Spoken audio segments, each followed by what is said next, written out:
Good afternoon, everybody. Welcome back to my channel. And this morning, I just finished watching the final episode of Chucky Season 1. So today, I'm gonna be doing something a little bit different where instead of like how I do movie reviews where I go over pretty much every single scene, I'm just gonna be doing an overview over the entire season, and I'm not gonna go into detail over every little thing except for a few key scenes. So there are gonna be spoilers. Just a heads up, but might as well kind of get started right now.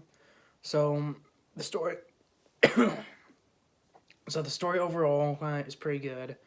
It pretty much just revolves around this 13 to 14-year-old kid named Jake Wheeler who finds one of the Chucky dolls at this yard sale. Uh, I'm not sure if they ever explained how exactly he got there, but it was hinted at that this was one of the dolls that Chucky split his soul into at the end of Cult. So that was pretty cool that they were continuing the story from Cult of Chucky.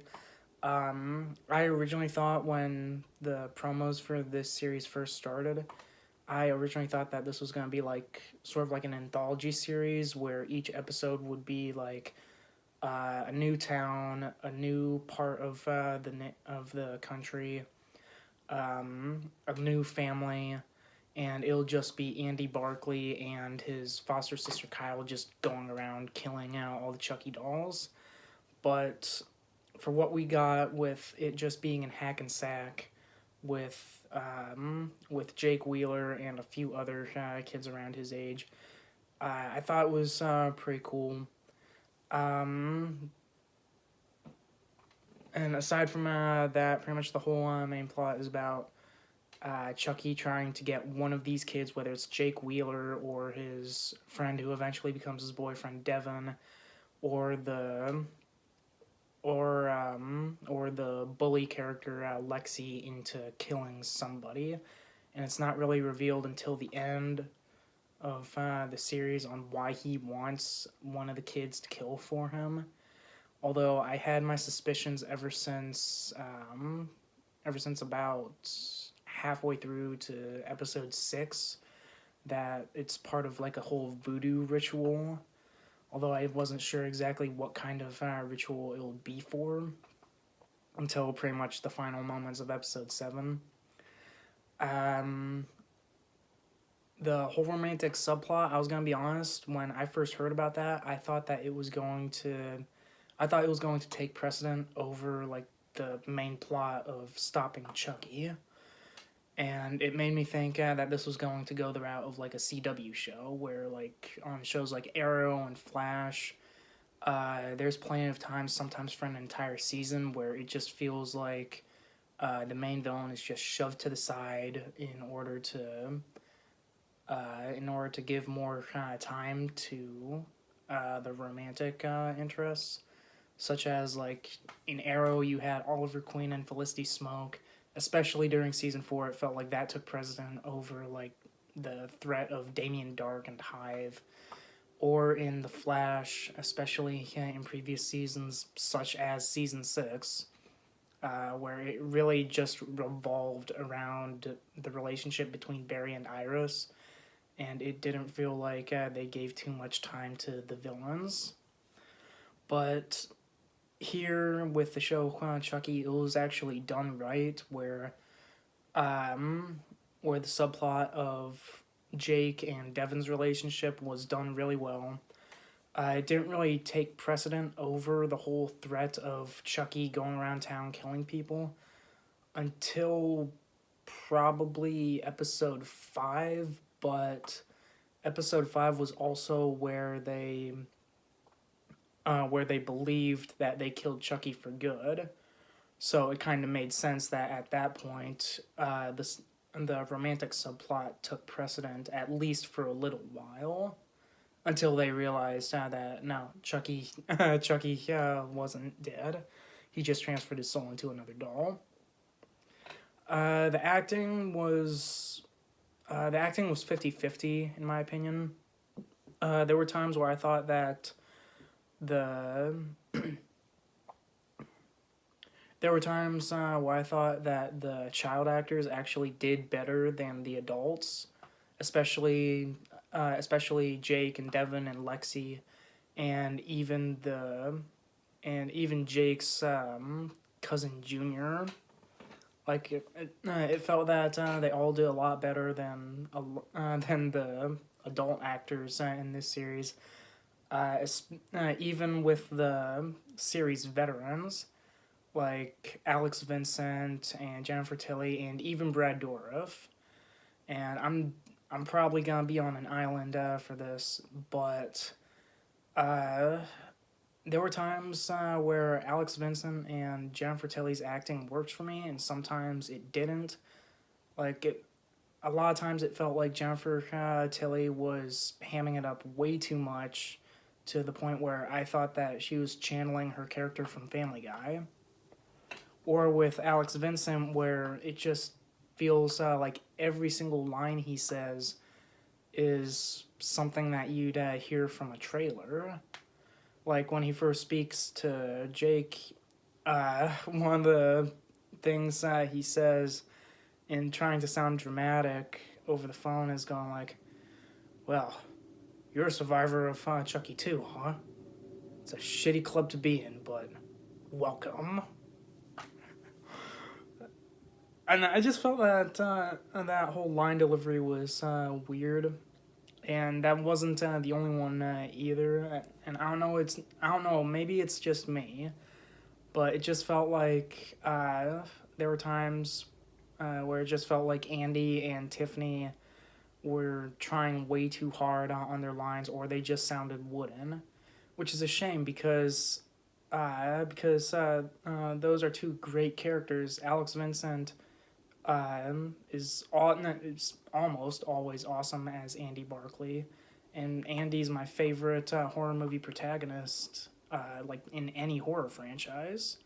Like I like him more than Laurie Strode and Ash Williams and Tommy Jarvis, but here it just feels like a lot of the line deliveries were just half-assed.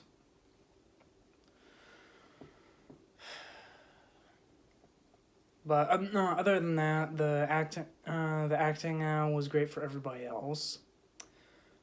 The only other thing that I didn't exactly like was the song placement for pretty much every episode, where they always tried to go with like a hip hop or pop song that's either really popular or like was a throwback to the 80s or 90s, which whenever they did these like flashbacks to Chucky's past and they were playing a pop song, it kind of made sense. But when you get to the present day, where they're just playing like these hip hop songs like "We Got the Beat," or in the very first episode they play the song "This Is How Villains Are Made." I don't know. The whole thing just feels forced to me. But I don't know. It's a TV show, so you gotta have like hip hop or pop songs, I guess.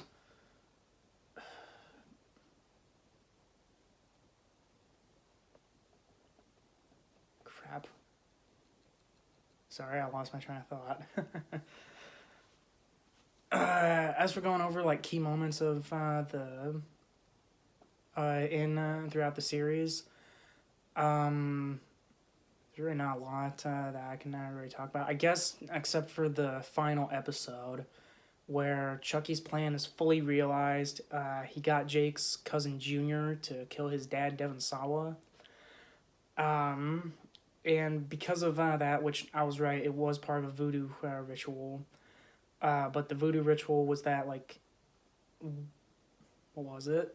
Getting an innocent kid to kill somebody for him ended up waking up all the good guy dolls en masse. Where, like, he wouldn't just have to transfer his soul manually like in Cult of Chucky, where he goes like Ade Boku Dambala, give me the power, I beg of you. He can just do it to like 70 plus dolls all at once. So that part was cool, and then they get to this huge climactic fight where where it's at a movie theater, and Chucky is just killing pretty much half the audience. That was both cool and underwhelming for me. It was cool that he actually racked up a body count. It was cool that he racked up a really high body count in the final episode, because one of the things I didn't really like was how throughout the series, except for 1 or 2 episodes before the finale, he only got pretty much 1 kill per episode. And I get that if you tally it up, if you take away the finale and you tally up the kills, that's about the same amount of kills he gets like per movie. But this is a TV show that's 8 episodes long, and each episode is about 40-45 minutes long. With commercials, it's about an hour long. So that would be about 8 hours worth of like Chucky instead of the usual hour and a half.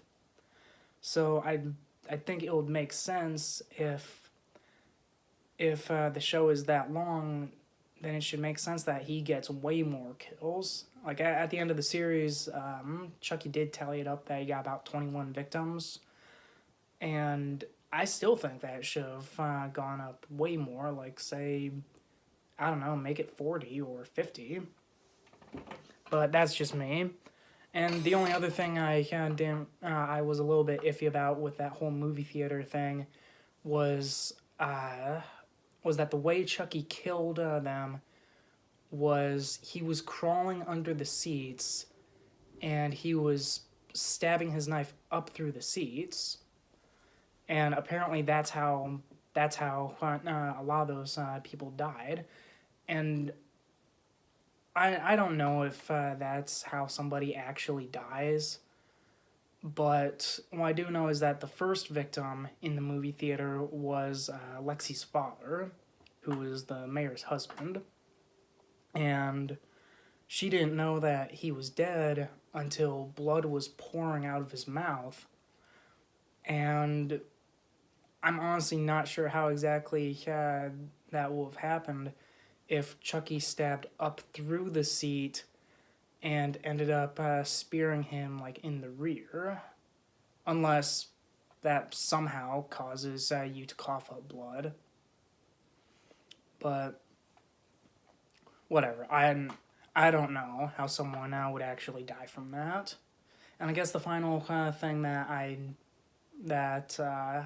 was at least hoping for more was the fact that it was just one Chucky doll in the movie theater. Well, actually, technically, yeah, 2 when Lexi confronts Junior. But there was only one Chucky doll that was actually killing the audience members. And that whole thing, to me at least, felt underwhelming, because we just saw earlier every single good guy doll wake up. And Chucky even called it like an army of me. And I think their plan was like to distribute all the Chucky dolls like across America, to like basically give it to every pretty much every child, or at least every major town and city in the country. And then that's great and all, but I also think they should have at least had, say, a dozen Chucky dolls inside the theater to have like complete chaos.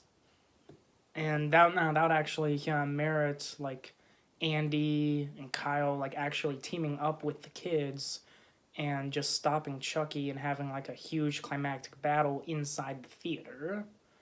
But no, that's not what we got. Kyle gets presumably killed off early in the episode, and technically so does Andy.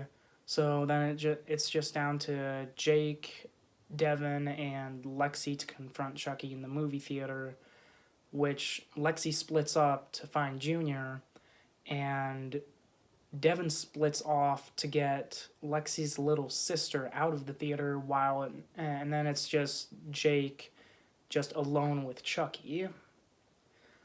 Which I will admit, Jake actually did get one of the coolest kills against Chucky. Like, he actually strangles him to the point where his eyeballs just pop out of his skull, and I don't think there's a lot of kills that even Chucky has gotten where it's been like that. I do remember there was this one bonus feature in Seed of Chucky where he talks about like killing people with twine, and one of them was like if you stick twine through somebody's nose, you can make it come out of their eye. You can make it come out of their eye, but we never actually got to see that. So it was it was pretty cool that we actually got a kill that was like that. Oh, but in Child's Play 2, there was a scene similar to that where like this one worker at the Good Guy doll factory, he did get his eyes like pushed into his skull because of those plastic good guys getting like inserted into the sockets. But other than that, I don't think there's any other kind of kill that we've seen in the Chucky movies that's quite like that, especially not that kind of kill against Chucky himself. So that was pretty cool. So then once they finally kill Chucky, Andy, it turns out that Andy is alive. He hijacks the truck that had all the good guy dolls there. I'm not sure what he was gonna do, whether he was just going to plow them into the river or something. But that whole thing was to set up for season 2. I didn't really mention Nika's character much because, in my opinion, they didn't do too much with her. There's this, like, they periodically flip between Charles Lee Ray taking over her body and then Nika regaining control but is still paralyzed. Where they went with Nika, I'm not sure what they're gonna do going into season 2, unless they actually do what I think Don Mancini wanted from the director's commentary of like giving Nika some kind of chip that makes her walk again. But I think that'll be a little bit out there even for Chucky. But that was pretty much all my thoughts on season 1 and the finale specifically. One more thing before I wrap up about talking about the first season is another thing that's been bugging me, which actually has been bugging me ever since the past several movies, is how inconsistent Chucky's powers are. Like, I think if I had to make an educated guess, in the original 3 films, Chucky had to transfer his soul out of the doll into the first person he revealed himself to, or else after a certain given amount of time, his body would become human. So at that point, he'd just be like a ginger midget. And the day and night scenes aren't that specific in the films, but if I was to make an educated guess, I'd say it should have taken about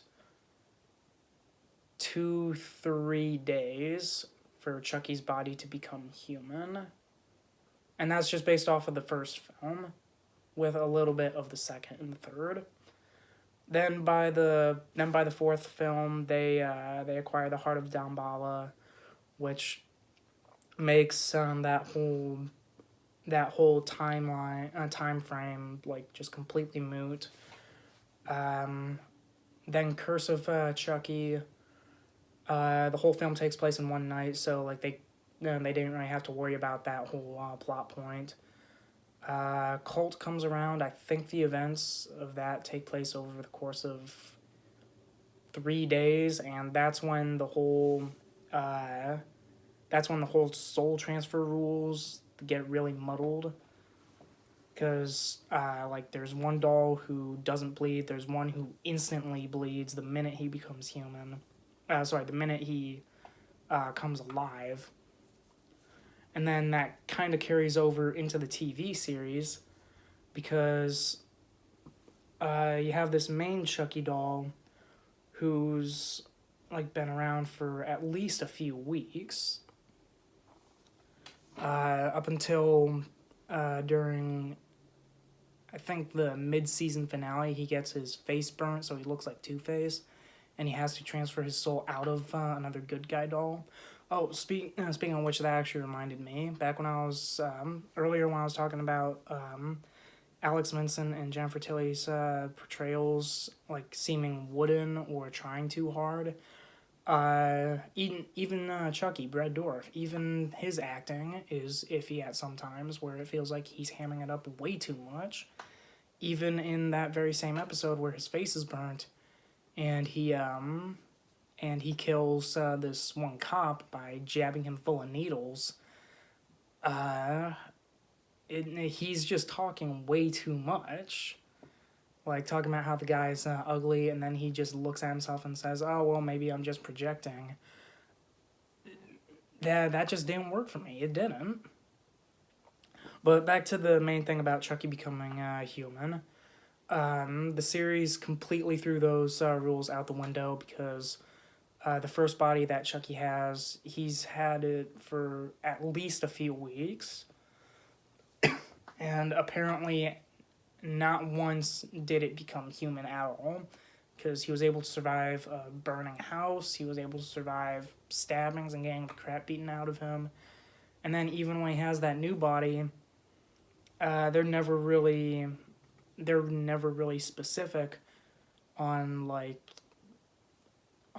what can kill him, because even in the final episode, there's a moment where Tiffany cuts off one of the doll's heads, and like there's blood gushing out everywhere, and the head is still alive. I don't know, maybe I'm just asking too much for at least a little bit of consistency throughout the series, especially since it's by the exact same writer and the director of 3 of the last films and the series. But maybe that's just me. So going into season 2, after that final scene with Andy Barkley, I'll be honest, I wouldn't mind seeing like it being like a road trip anthology with the thing that I mentioned earlier on what I thought the series was going to be upon its conception, where Andy and Kyle just go around the country just killing good guy dolls. I think that would be pretty cool because, I don't know, I feel like the whole story with Jake Wheeler and Devin and Lexi, like, it was pretty much well wrapped up. I mean, aside from the fact that that all their parents are dead now at the end of the series. But going into season 2, that would be kind of pretty cool. Hopefully, like, I wouldn't, even if they do go the anthology route, which I doubt they do, it'll be cool to, it would have been nice to at least get one episode back in Hackensack, because there was this one specific plot point that they really never went anywhere with, about how the science or biology teacher named Mrs. Fairchild got arrested and accused of the murders. And there were all these rumors floating around that, like, she was secretly Glenda. And they even name-dropped Glenda in the finale, where Tiffany gets this, like, bomb to use against Andy and Kyle. And she outright says that Glenda gave it to her. But in a previous episode, when Mrs. Fairchild got captured, she got Devin's mom, who is the lead detective in the series. She mentioned that maybe somebody found out about her, like, juvenile delinquency rap sheet, in the past before she became the biology teacher. And that seemed to be really hinting about that Mrs. Fairchild was going to be Glenda, especially because she had like ginger hair, almost exactly like Glenn and Glenda at the end of Seed of Chucky. Now, I personally think that that's still a red herring, but now that they mentioned her days as a juvie, I'm kind of curious to see where that would actually lead, because it just feels too obvious for her to be Glenda at this point. But now they kind of have to explain it at some point, what was going on with her. But I guess we'll have to wait until season 2 for that.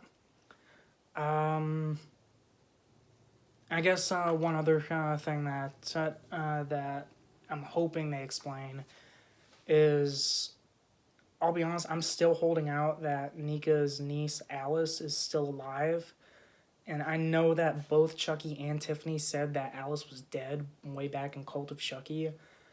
But if there's anything that I've learned from horror movies and horror franchises, if you don't see a body, then that means they're most likely not dead.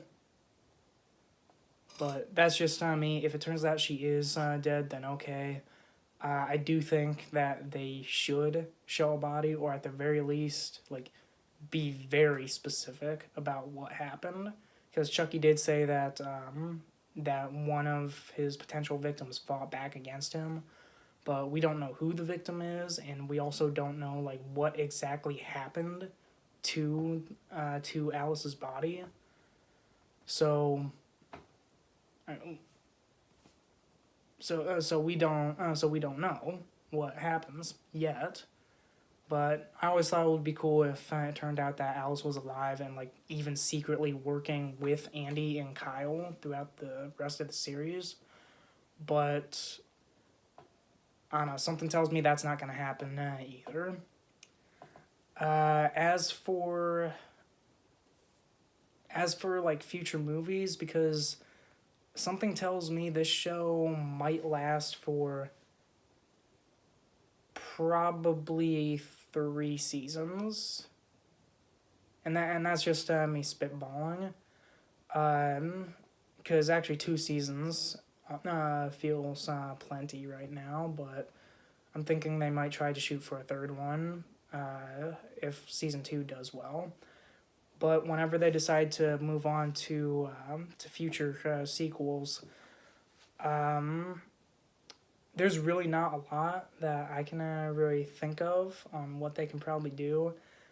Right after Cult of Chucky came out, I thought I had this really weird idea of what they could have done, where basically Chucky spreads his soul out to all these different dolls, and like he basically creates like an army of Chucky, like he said in the finale of this series, and they actually end up taking over either the country or the entire world, and like it'll be up to like this small pocket of resistance members led by Andy and Kyle to stop him.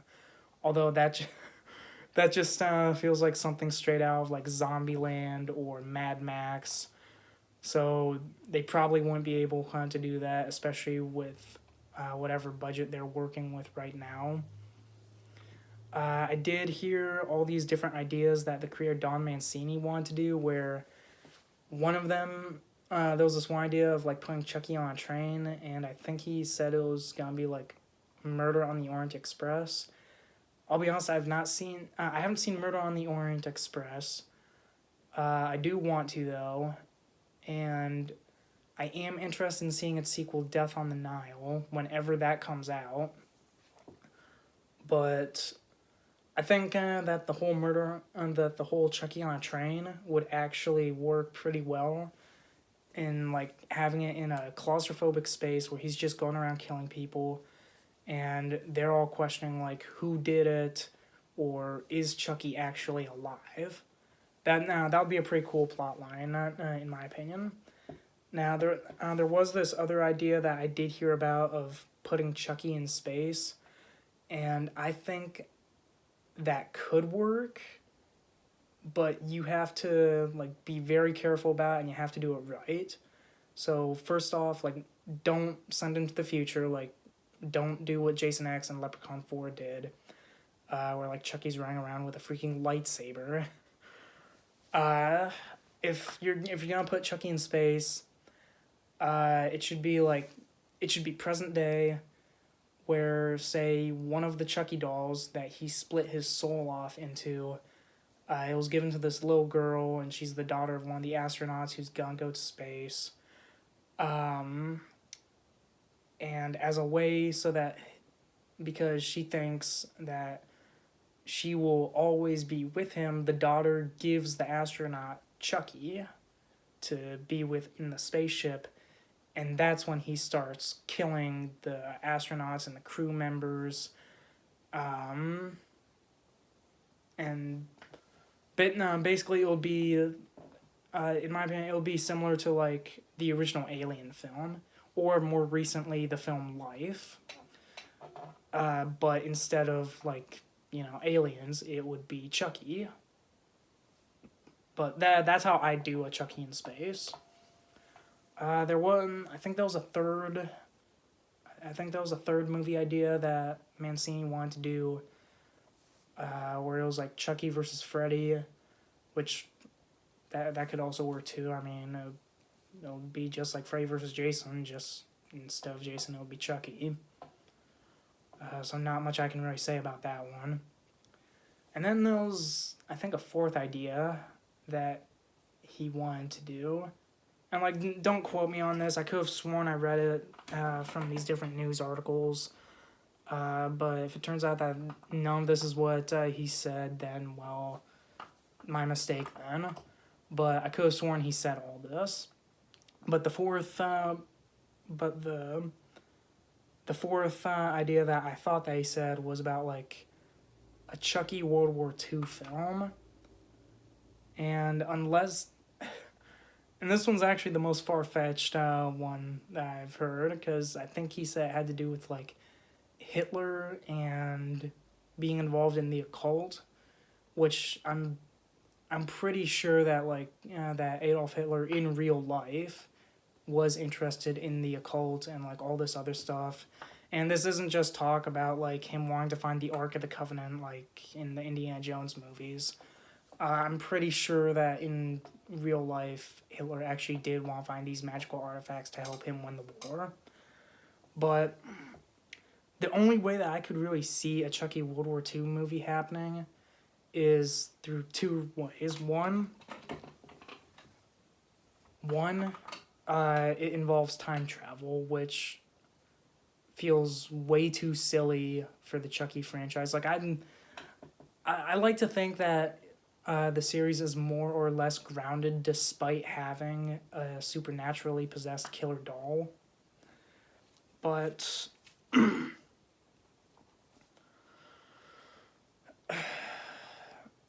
time travel just sounds too weird even for that franchise. But then there's another idea that I think could actually work for it, where it's actually a prequel that stars John Bishop, who was like Chucky's mentor for voodoo, where, I don't know, say like John Bishop was for some reason in Germany during World War II. Hitler and the Nazis hear about like how he has voodoo powers, so they capture him, and they try to force him to help Hitler also get voodoo powers, and maybe even like try to transfer his soul into an inanimate object or a doll. And the plan works too well. Hitler actually transfers his soul into a doll, and actually goes on a killing spree. John Bishop stops him, and that would be the whole reason why he'd be so against Chucky putting his soul into a doll in the original Child's Play film. That's the only way that I could see it working. But then it just doesn't become a Chucky film anymore. It's just a film about one of the background characters. But aside from that, there's not really any other ideas that I could really throw out for sequels. I guess except for one of them, where Andy actually does succeed in saving Nika Pierce and somehow getting Charles Lee Ray's soul out of her body. And speaking of that, I actually did guess correctly after I saw Cult of Chucky, where I originally heard some people saying that that when Chucky transferred his soul into Nika, her soul also ended up in the doll. Except that doesn't make sense for two reasons. So one, when Andy when Nika, possessed by Chucky, first confronted Andy at the Institute at the very end of Cult, Chucky said, like, if you kill me, you also kill Nika. So there's that. Now he could have easily said, like, that if you kill me, you destroy, like, Nika's body, and she'll never be able to be, like, in her human body again. But now we know that's not what he meant. He meant that, like, if he kills her, he also kills Nika's soul. But the second reason that, so my original guess was that, like, he full-on possessed Nika at the end of Cult. And the second reason why I was right is because I saw it like this. So what Chucky does is like a voodoo transferal spell, right? And the key word in that is transfer. So I guess see it like this. So you have these two bank accounts where one of them is connected to like your credit card or something. One of them is connected to your savings account. And you transfer, and you take, say, $100 out of your credit card account, and you put it into your savings account, which has $1,000. So now your savings account has $1,100, and your credit card account has $100 less. If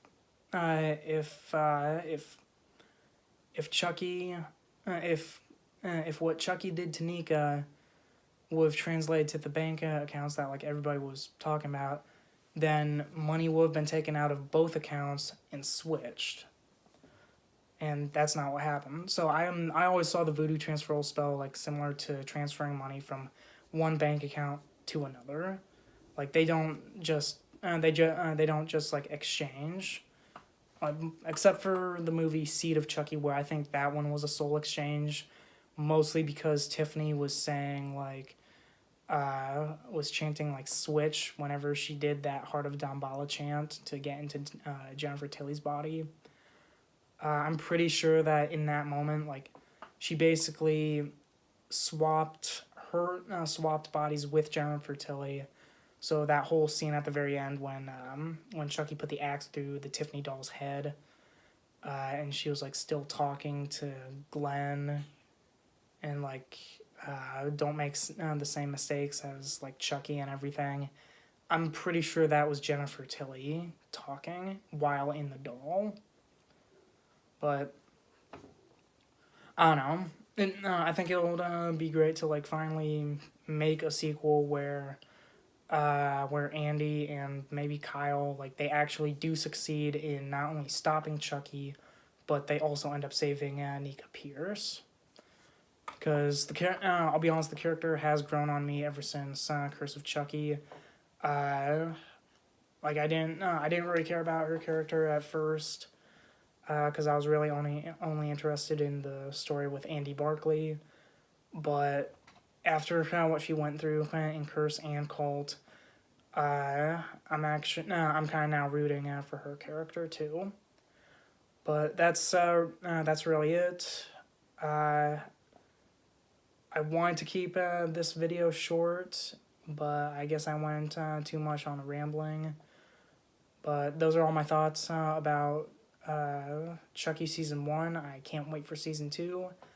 I'm really excited to see like what happens with all the characters, both the veteran actors and like the new children cast of characters. And I guess I'll see you guys in the next video, and hopefully the wait isn't too long to see season 2. Have a good day, everyone.